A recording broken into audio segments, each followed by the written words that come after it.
வணக்கம்.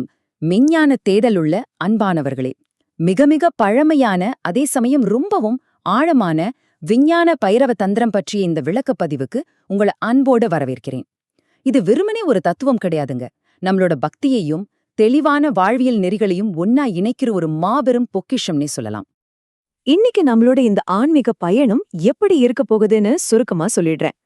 புனிதமான தெய்வீக உரையாடல்ல ஆரம்பிச்சு 112 தியான நுழைவாயில்கள், விழிப்புணர்வுக்கான 3 பாதைகள், மூச்சுக்கு நடுவுல இருக்கிற இடைவெளியோட வலிமை, அந்த புனித மூச்சு பயிற்சி, கடைசியா இறுதி உணர்தல் வரைக்கும் ஒரு முழுமையான பயணமா இது இருக்க போகுது. சரி, முதலாவதா அந்த புனிதமான தெய்வீக உரையாடல்ல இருந்தே நாம தொடங்குவோம். பனி சூழ்ந்த அமர்நாத் குகையில சிவபெருமானோட மடியில அமர்ந்தபடி தேவி பார்வதி ரொம்பவும் ஆழமான சில கேள்விகளை கேக்குறாங்க. ஆனந்தம் நிறைந்த இந்த பிரபஞ்சம்னா என்ன, எங்கும் ஒளிரும் இந்த மர்மமான உணர்வு என்ன அப்படின்னு கேக்குறாங்க.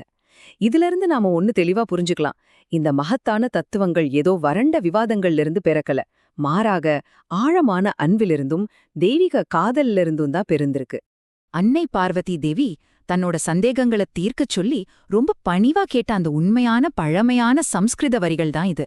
அவங்க கேட்ட ஒவ்வொரு கேள்வியும் பாத்தீங்கன்னா ஒட்டுமொட்ட மனுஷகுலத்தோட ஆன்மீக தாகத்துக்கான ஒரு வெளிப்பாடுனே சொல்லலாம். இதுக்கு சிவபெருமான் எவ்வளோ அன்பாகவும் கருணையோடும் பதிலளிக்கிறார் தெரியுமா? அவர் சும்மா சில தத்துவ கோட்பாடுகளை மட்டும் சொல்லிட்டு விட்டுடல, மாறாக நம்மள முழுமையா உருமாற்றக்கூடிய ஆன்மீக விழிப்புணர்விற்கான மிக உன்னதமான ரகசிய வழிமுறைகளையே அன்னைக்கு கொடுக்க தயாராகிறார். அது என்ன ரகசிய வழிமுறைகள்? அந்த 112 தியான நுழைவாயில்கள் பத்தி இப்போ பார்ப்போம். அதுக்கு முன்னாடி பைரவர் அப்படிங்கிற வார்த்தைக்கு என்ன அர்த்தம்னு நாம ரொம்ப தெளிவா புரிஞ்சுக்கணும். பைரவர்னா ஏதோ கோபமான பயங்கரமான தெய்வம்னு மட்டும் நினைச்சுக்காதீங்க. நாம எல்லாரும் அனுபவிக்க துடிக்கிற முற்றிலும் தூய்மையான எந்த எண்ணமும் இல்லாத ஒரு உன்னதமான விழிப்புணர்வு நிலைதான் பைரவ நிலை. அதுதான் இறுதியான உண்மையும் கூட. இந்த உன்னத நிலைய அடையறதுக்கு சிவபெருமான் 1-2 வழிகளை சொல்லல, ஆச்சரியப்படும் விதமா 112 வெவ்வேறு சூத்திரங்களை கொடுத்திருக்கார். இதுலேருந்து என்ன தெரியுது?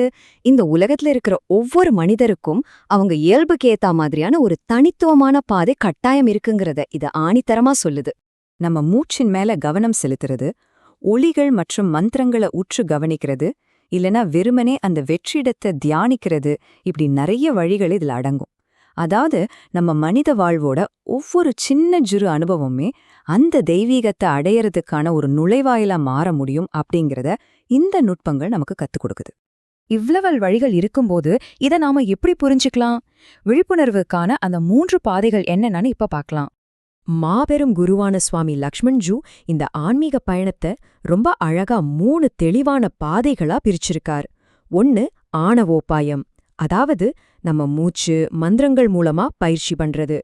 2வது சாக்தோபாயம், நம்ம மனதை குவித்து அதோட செயல்பாட்டை மையப்படுத்துறது. 3வது ரொம்ப உன்னதமான சாம்பவோபாயம், அதாவது முற்றிலும் எண்ணங்களே இல்லாத ஒரு தூய்மையான விழிப்புணர்வு நிலை. இப்படிதான் இந்த பயணம் ஆழமா விரிவடையுது. சரி, இதையெல்லாம் நம்ம சாதாரண வாழ்க்கையோட எப்படி பொருத்தி பார்க்கறது? அதுக்கு அந்த இடைவெளியின் வலிமை பத்தி நாம தெரிஞ்சுக்கணும். தந்திர மரபுகள் நமக்கு ரொம்பவே ஆச்சரியமான ஒரு உண்மையை சொல்லுது. அதாவது நாம ஒரு நாளைக்கு சரியா 21,656 தடவை சுவாசிக்கிறோமாம். யோசிச்சு பாருங்க, தெய்வீகத்தை உணர்றதுக்கு ஒவ்வொரு நாளும் 21,000க்கும் மேற்பட்ட வாய்ப்புகள் நம்ம கைகள்லயே இருக்கு. இதுல இருக்கிற ரகசியம் முழுவதும் அந்த மத்திய தசா அப்படிங்கிற விஷயத்துல தான் அடங்கியிருக்கு. மத்திய தசானா வேற ஒன்னும் இல்லைங்க, நம்ம உள்மூச்சுக்கும் வெளிமூச்சுக்கும் நடுவுல இருக்கிற அந்த சின்ன மாயாஜாலமான இடைவெளிதான். அந்த அமைதியான வெற்றிடத்துல தான் தெய்வீகமே ஒளிஞ்சிருக்கு. அந்த புனிதமான மூச்சு பயிற்சிய நாம எப்படி செய்யறதுன்னு இப்ப பாப்போம். இப்போ எல்லாரும் அப்படியே கொஞ்சம் அமைதியா உட்காருங்க.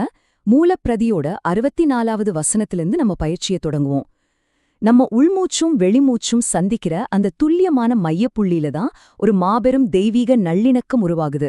அந்த இடத்தை தான் சம்ஸ்கிருதத்துல சம்கட்டா அப்படின்னு சொல்றாங்க. என்னோடு சேர்ந்து இந்த படிகளை அப்படியே மெதுவா செஞ்சு பாருங்க. 1, உங்க மூச்சின் தொடக்கத்திலும் முடிவிலும் இருக்கிற அந்த சின்ன வெற்றிடத்தை ரொம்ப மென்மையா கவனியுங்க. 2, அந்த மென்மையான இடைவெளிய எவ்வித முயற்சியும் இல்லாம ஓரிரு வினாடிகள் அப்படியே நிறுத்தி வையுங்க. 3, இப்போ மூச்சை இயல்பாகவும் எளிதாகவும் வெளியேற அனுமதியுங்க. 4, அந்த அமைதியான இடைவெளியில அந்த தெய்வீக இருப்ப முழுமையா உணருங்க. இதுதாங்க இந்த உன்னத தியானம். இப்போ நாம நம்ம பயணத்தோட நிறைவு பகுதிக்கு, அதாவது அந்த இறுதி உணர்தல் நிலைக்கு வந்துட்டோம். இந்த பயணத்தோட நிறைவுல நாம புரிஞ்சுக்க வேண்டிய மிக முக்கியமான விஷயம் என்னன்னா, தியானம் பண்றது மட்டுமே நம்ம இலக்கு கிடையாது. அந்த தெய்வீக நிலையிலேயே நம்ம வாழ்க்கைய வாழ்வதுதான் உண்மையான இலக்கு. விஞ்ஞான பைரவ தந்திரம் ஒரு ஆழமான சத்தியத்தை நமக்கு சொல்லுது. நீங்க எப்படிப்பட்ட குணாதிசயம் கொண்டவரா இருந்தாலும் சரி, உங்களுக்காகவே பிரத்யேகமா உருவாக்கப்பட்ட ஒரு நுழைவாயல் இதுல கண்டிப்பா இருக்கு. தேடல் உள்ள அன்பானவர்களே, இறுதியா ஒரு கேள்வியோட உங்களை நான் சிந்திக்க விடுறேன். அந்த புனிதமான வெற்றிடத்தை அரவணைச்சு உங்களோட அடுத்த மூச்சுல தெய்வீக விழிப்புணர்வை நீங்க எப்படி உணரப் போறீங்க?